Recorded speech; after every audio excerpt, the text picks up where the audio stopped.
এখান দিয়ে অতিক্রম করছিল। হঠাৎ তারা সমুদ্র একটা আওয়াজ শুনে থেমে গেল এবং রাসূল সাল্লাল্লাহু আলাইহি ওয়াসাল্লামের মুখে পবিত্র কুরআন তেলাওয়াত শুনতে লাগলো। সেই কুরআনের আয়াত তাদের হৃদয় কাঁপিয়ে দিচ্ছিল। রাসূল সাল্লাল্লাহু আলাইহি ওয়াসাল্লামের মুখে পবিত্র কুরআনের তেলাওয়াত শুনে তারা তৎক্ষণাৎ ঈমান কবুল করলো এবং নিজেদের কওমে ফিরে গিয়ে ইসলামের দাওয়াত দিতে শুরু করলো। রাসূল সাল্লাল্লাহু আলাইহি ওয়াসাল্লাম তখনও জানতেন না যে জিনেরা এসেছিল এবং তার তেলাওয়াত শুনে ইসলাম গ্রহণ করেছিল। পরে এই বিষয়ে আল্লাহ সুবহানাহু ওয়া তাআলা সূরা আহকাফে উল্লেখ করেন, তারা এসেছিল এবং ঈমান গ্রহণ করেছিল, আপনি তা জানতে পারেননি। যখন রাসূল সাল্লাল্লাহু আলাইহি ওয়াসাল্লাম মক্কার কাছাকাছি পৌঁছান, তখন হযরত যায়েদ বিন হারিসা রাদিয়াল্লাহু তাআলা আনহু বলেন, ইয়া রাসূলুল্লাহ, আপনি মক্কায় কিভাবে প্রবেশ করবেন? তারাই তো আপনাকে বের করে দিয়েছিল। নবীজি সাল্লাল্লাহু আলাইহি ওয়াসাল্লাম বলেন, হে যায়েদ, আল্লাহ সুবহানাহু ওয়া তাআলা অবশ্যই এই বিপদ থেকে মুক্তির কোনো না কোনো পথ বের করে দিবেন।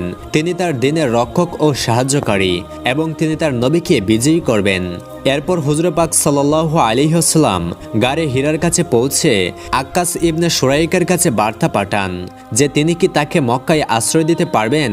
আক্কাস দুঃখ প্রকাশ করে বলেন, আমি কুরাইশদের মিত্র, তাই আপনাকে আশ্রয় দিতে পারবো না। এরপর তিনি সোহাইল ইবনে আমরের কাছে বার্তা পাঠান, তিনিও কিছু দুঃখ প্রকাশ করে আশ্রয় দিতে অক্ষমতা জানান। অবশেষে নবীজি সাল্লাল্লাহু আলাইহি ওয়াসাল্লাম মুতাইম ইবনে আদিকের কাছে বার্তা পাঠান। মুতাইম খুশি মনে তা গ্রহণ করেন। তিনি তার ছেলেদের এবং গোত্রের সদস্যদের একত্রিত করেন, সবাইকে অস্ত্রে সজ্জিত করেন এবং মক্কার প্রবেশদ্বারে দাঁড়িয়ে ঘোষণা করেন, হে মক্কার লোকেরা শুনে নাও, আমি মুহাম্মদ সাল্লাল্লাহু আলাইহি ওয়াসাল্লামকে আশ্রয় দিচ্ছি, তোমরা কেহ তার সঙ্গে কোনো ধরনের হস্তক্ষেপ করবে না। অতঃপর মুতাইম নিজেই একটি উটে চড়ে রাসূল সাল্লাল্লাহু আলাইহি ওয়াসাল্লামকে সঙ্গে নিয়ে হারাম শরীফের দিকে অগ্রসর হন। রাসূল সাল্লাল্লাহু আলাইহি ওয়াসাল্লাম হারামে প্রবেশ করেন, হাজরে আসওয়াদে চুমু দেন, তাওয়াফ করেন এবং 2 রাকাত নামাজ আদায় করে নিজ বাড়িতে ফিরে যান। পুরো সময় মুতাইম ইবনে আদি এবং তার ছেলেরা তাকে ঘিরে পূর্ণ নিরাপত্তা দেন।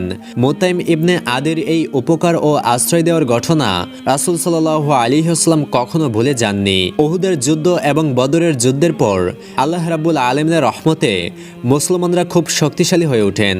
অন্যদিকে কাফের মুশরিকরা দুর্বল হতে থাকে, তাই তারা যে কোনো উপায়ে মুসলমানদের অস্তিত্ব সম্পূর্ণভাবে নিশ্চিহ্ন করতে চায়। তারা সর্বাত্মক পরিকল্পনা করে, অর্থাৎ পূর্ণ শক্তি দিয়ে এমন যুদ্ধ করতে হবে যাতে মুসলমানদের সম্পূর্ণ মুছে ফেলা যায়। কাফের মুশরিকদের বড় বড় নেতা একত্রিত হন এবং তারা পরস্পরকে বলতে থাকেন, আমরা কখন এবং কোন সময়ে মদিনায় আক্রমণ করব এবং মুসলমানদেরকে ধ্বংস করে দেব।